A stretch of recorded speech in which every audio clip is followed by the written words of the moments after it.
उम्मीद है कि आप सब खैरियत से होंगे और जो मैंने अपना प्रीवियस लेक्चर शेयर किया था यूरिनरी सिस्टम के लिहाज से वो आपको खूब समझ आ गया होगा।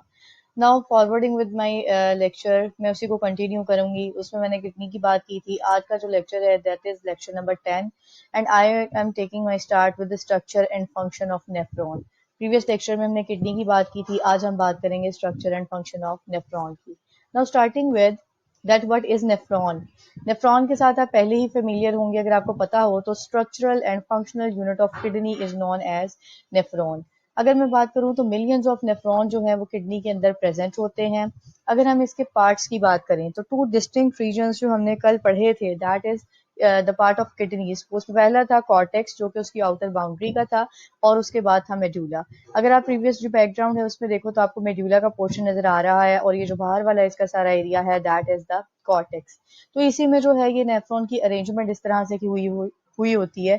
अगर हम बात करें टाइप्स ऑफ नेफ्रॉन की तो टाइप्स ऑफ नेफ्रॉन जो है उसमें अगर कॉर्टेक्स के रीजन की नेफ्रॉन्स की बात करें तो दीज आर कॉर्टिकल नेफ्रॉन्स, यानी वो नेफ्रॉन्स जो आउटर रीजन पर प्लेस होती हैं, these are known as cortical nephrons. और ऐसी नेफ्रॉन्स जो कॉर्टेक्स और मेड्यूला की जंक्शन पर उसके बॉर्डर पर होती हैं और ज्यादातर हेल्प आउट करती हैं कंसंट्रेटेड यूरिन बनाने के लिए, तो these nephrons are called juxtamedullary nephrons.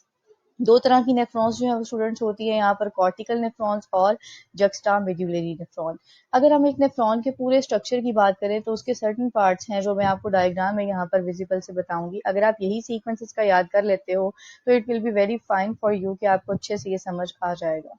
Now starting with the diagram, अगर मैं आपको सबसे पहले बात करूं तो जो इसका फर्स्ट पार्ट है that is the women capsule. ये जो सी शेप्ड बॉडी आपको नजर आ रही है this is known as Bowman capsule.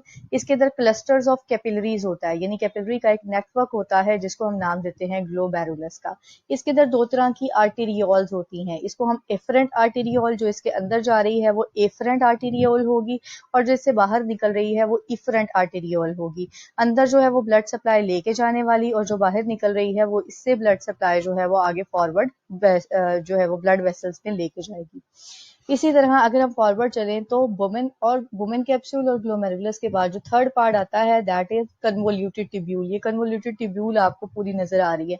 ये जो कन्वोल्यूटेड ट्यूब्यूल है, जो उलझी हुई ये ट्यूब्यूल्स नजर आ रही हैं, ये दो तरह की हैं। एक है प्रॉक्सिमल यानी पहले आने वाली, और दूसरी है डिस्टल कन्वोल्यूटेड ट्यूब्यूल। अब सबसे पहले है प्रॉक्सिमल कन्वोल्यूटेड ट्यूब्यूल। ये आगे फॉरवर्ड जो है वो जाती है एक यू शेप्ड बॉडी में, जिस यू शेप्ड बॉडी को हम नाम देते हैं लूप ऑफ हेनले का। इसका जो थर्ड पार्ट है उसको हम नाम देंगे लूप ऑफ हेनले का। लूप ऑफ हेनले के भी दो पार्ट्स हैं। एक होगी इसकी असेंडिंग लूप ऑफ हेनले जो कि ऊपर को जाने वाला है, और डिसेंडिंग यानी ऊपर से नीचे आने वाला। यानी प्रॉक्सिमल के बाद जो पहला पार्ट आएगा वो आएगा डिसेंडिंग लूप ऑफ हेनले का, और जैसे ही हम नीचे से ऊपर जाएंगे तो ये आएगा असेंडिंग लूप ऑफ हेनले का। इसके ऊपर जो है वो बहुत सी पेरिट्यूब्यूलर कैपिलरीज होती हैं फॉर री एब्जॉर्प्शन ऑफ सॉल्ट्स, क्योंकि ऑस्मोरेगुलेशन को भी इसने मेंटेन रखना है with the production of urine, जिसकी वजह से यहाँ पर बहुत सी पेरिट्यूब्यूलर कैपिलरीज आप देखोगे। और वेसा रेक्टा का पोर्शन आपकी बुक की डायग्राम में जो है वो काफी क्लियर ये दिखाया गया है। उसके बाद है कलेक्टिंग ट्यूब्यूल। जैसे ही वो जो यूरिन फॉर्मेशन हो जाती है लूप ऑफ हेनले से, वो फाइनल जाता है डिस्टल ट्यूब्यूल में। डिस्टल ट्यूब्यूल जो है वो ओपन अप होती है फाइनल एक मेजर डक्ट में जिसको हमने नाम दिया है कलेक्टिंग ट्यूब्यूल का। यानी यूरिन कलेक्शन जो है वो कलेक्टिंग ट्यूब्यूल में हो जाती है, और ये ट्यूब्यूल जो है वो किडनी की बिल्कुल एज पर होती है यहाँ आकर, जिसकी वजह से ये आगे जो है वो यूरेटर में ओपन हो जाती है और यूरिन हो जाएगा यूरेटर के अंदर। Here I have pick a diagram from your book जिसमें आप देख सकते हो कि ये सिंपल सी डायग्राम है ग्लोमेरुलस की। ये वो दो एफरेंट और इफरेंट आर्टेरियोल्स हैं जिनकी मैंने आपसे बात की है। जो एफरेंट आर्टेरियोल है यूरेनल आर्टरी, यानी आर्टरी में से ब्लड सप्लाई आती है ग्लोमेरुलस में। ग्लोमेरुलस के बाद जो है यहाँ पर फिल्ट्रेट जो है वो वुमेन्स कैप्सूल से आगे मूव कर जाता है प्रॉक्सिमल में, और बाकी का जो है वो इफरेंट आर्टेरियोल ग्लोमेरुलस से लेकर ये वो वेसा रेक्टा का पोर्शन है ब्लड सप्लाई का, जहां से वो दोबारा से ब्रांच ऑफ रेनल वेन के थ्रू ये ब्लड को वापस बॉडी में भेज देता है।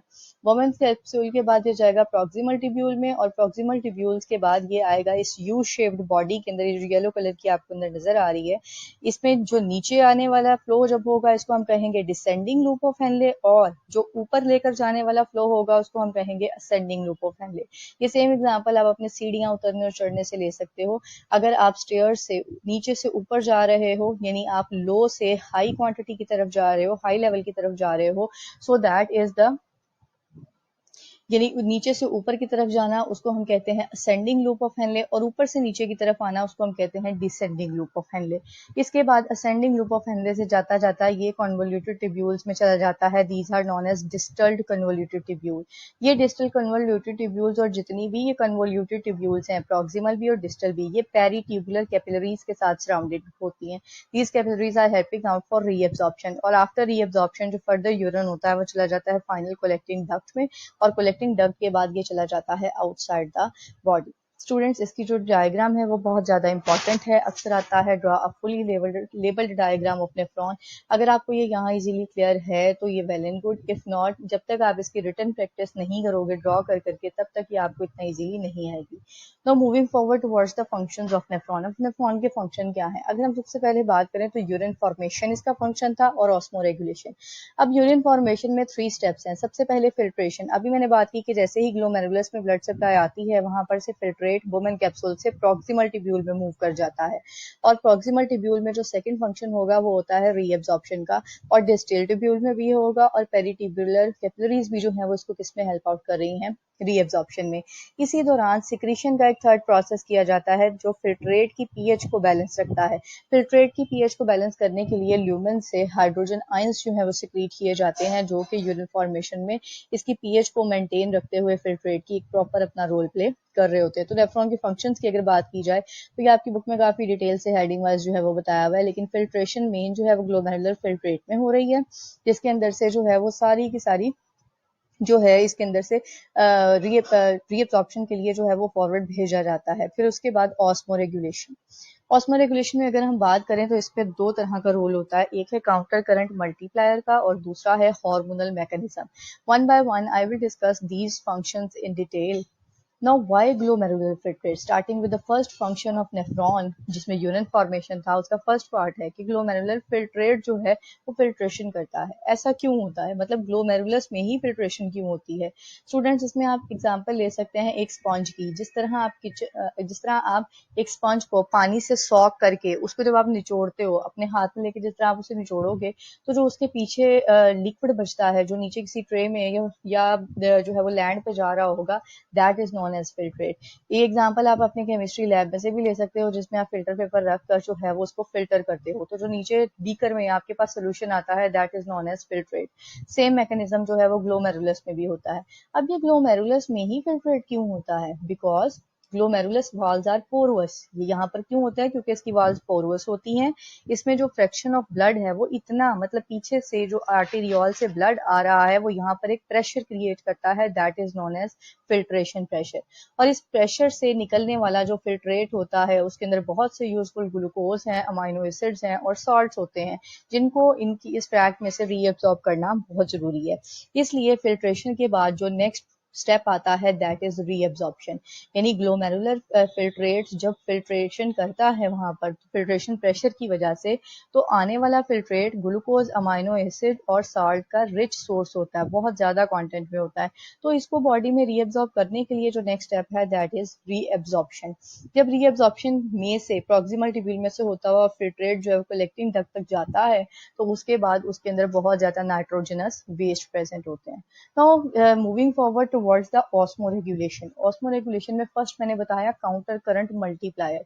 ये क्या है? A mechanism that expend energy to create a concentration gradient. आपको पता है कि अगर कंसंट्रेशन ग्रेडियंट को मेंटेन रखना बहुत ज्यादा जरूरी है। अगर एक चीज इंक्रीज हो रही है तो दूसरी वहां पर डिक्रीज होना मस्ट है, बिकॉज टू मेंटेन होम्योस्टेसिस ये ऑस्मोरेगुलेशन के पॉइंट ऑफ व्यू से बहुत ज्यादा इंपॉर्टेंट है। एग्जाम्पल आप इसकी जो है वो यहाँ देख सकते हो कि मेमेलियन किडनी में हाइपर ऑस्मोटिक यूरिन जो है वो प्रोड्यूस होता है। That urine is produced by the process of counter current multiply. इसमें जो याद करने वाली बात है वो सिंपल इसकी डेफिनेशन है, और डेफिनेशन के साथ इसकी एग्जाम्पल है।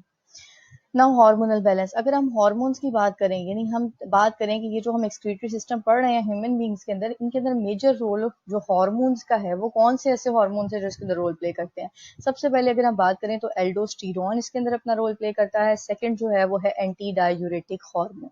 अगर एल्डोस्टेरॉन की मैं बात करूं तो ये प्रेजेंट होता है असेंडिंग, ये जो है वो एक्शन अपना परफॉर्म करता है असेंडिंग या थिक लूप ऑफ हेनले में। यानी वो जो इस तरह से यू शेप्ड बॉडी आपको नजर आ रही थी, उसके असेंडिंग ऊपर जाने वाले पोर्शन में ये जो है वो सिक्रीट किया जाता है। इसको सिक्रीट कौन करता है? इसको सिक्रीट करता है एड्रेनल कॉर्टेक्स, और ये वहां जाके क्या करता है कि ये सोडियम आयंस जो Na के पॉजिटिव आयंस होते हैं, ये उनकी परमेबिलिटी वहां से जो है वो बढ़ा देता है। फिर उसके बाद आगे एंटी डायूरेटिक हार्मोन, ये जो डायूरेटिक हार्मोन है ये सिक्रीट किया जाता है कोलेक्टिंग ट्यूब्यूल्स में, जो लास्ट पर एक बड़ी सारी डब थी उसमें ये सिक्रीट किया जाता है। ये सिक्रीट कौन करता है? पोस्टीरियर पिट्यूटरी लोब इसको सिक्रीट करती है, और ये क्या फंक्शन करता है कि एक्टिवली ट्रांसपोर्ट करता है वाटर को in collecting tubule back to the kidney, kidney तक जाने में ये वाटर को हेल्प आउट करता है। यानी वाटर की कंसेंट्रेशन डाइल्यूट होगी या कंसेंट्रेटेड, वो डिसाइड करता है ADH। इन दो हार्मोन्स का स्टूडेंट्स बहुत ज्यादा इंपॉर्टेंट रोल है। ये जो है वो ऑब्जेक्टिव पॉइंट ऑफ व्यू से ये शॉर्ट क्वेश्चंस में या MCQ में पूछा जाता है। That's why I have made the points for your convenience, ताकि आपको याद करने में आसानी हो कि अगर एल्डोस्टेरॉन के एक्शन की बात करें तो कैसे होगा, और अगर एंटी डायूरेटिक के एक्शन की बात करें तो वो कैसे होगा। Now the final osmo regulation. अब ऑस्मो रेगुलेशन में हमें पता है कि हमने मेंटेन रखना है सॉल्ट एंड वाटर की कंसेंट्रेशन को। अब वाटर की कंसेंट्रेशन हार्मोन जो है वो किस तरह कंट्रोल करेंगे स्टूडेंट्स? कंडीशन जो है वो वेरी करती हैं। लार्ज सप्लाई ऑफ वाटर होती है कभी, तो कभी शॉर्टेज ऑफ वाटर होता है। बोथ द कंडीशंस में कैसे सिक्रीशन मतलब ज्यादा होंगी या कम होंगी, रीअब्जॉर्प्शन कितनी होगी, और यूरिन किस तरह का प्रोड्यूस होगा, क्या आपकी फिजिबिलिटी के लिए मैंने जो है टेबुलेटेड फॉर्म में ये बनाया है। अगर वाटर की सप्लाई जो है वो लार्ज होगी तो जो ADH एंटी डायूरेटिक हार्मोन है ये सिक्रीशन मिनिमम कर देगा, क्योंकि पानी इसको काफी ज्यादा अवेलेबल है, जिसकी वजह से इसकी सिक्रीशन कम होगी।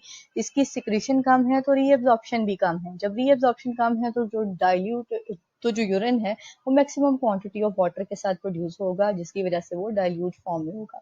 शॉर्टेज इसके टोटली ऑपोजिट है, जो एंटी डायूरेटिक हार्मोन है वो मैक्सिमम हो जाएगा, रीअब्जॉर्प्शन भी मैक्सिमम हो जाएगी, और रीअब्जॉर्प्शन मैक्सिमम होने की वजह से जो यूरिन प्रोड्यूस होगा वो कंसेंट्रेटेड होगा। Now in the last I am going to share that which questions are important regarding this topic। ये टॉपिक बहुत ज़्यादा इंपॉर्टेंट है स्टूडेंट्स, मेरे दोनों लेक्चर्स को कंपाइल करते हुए लॉन्ग क्वेश्चन इसमें से जो है वो मस्ट आता होता है। या तो डायग्राम लेबलिंग आपको आ सकती है, या फिर इस फॉर्म में जो है वो तीन लॉन्ग क्वेश्चन जो है वो आपको डिटेल से पूछे जा सकते हैं। If you have any confusion regarding this topics you can easily ask me in comments. Thank you.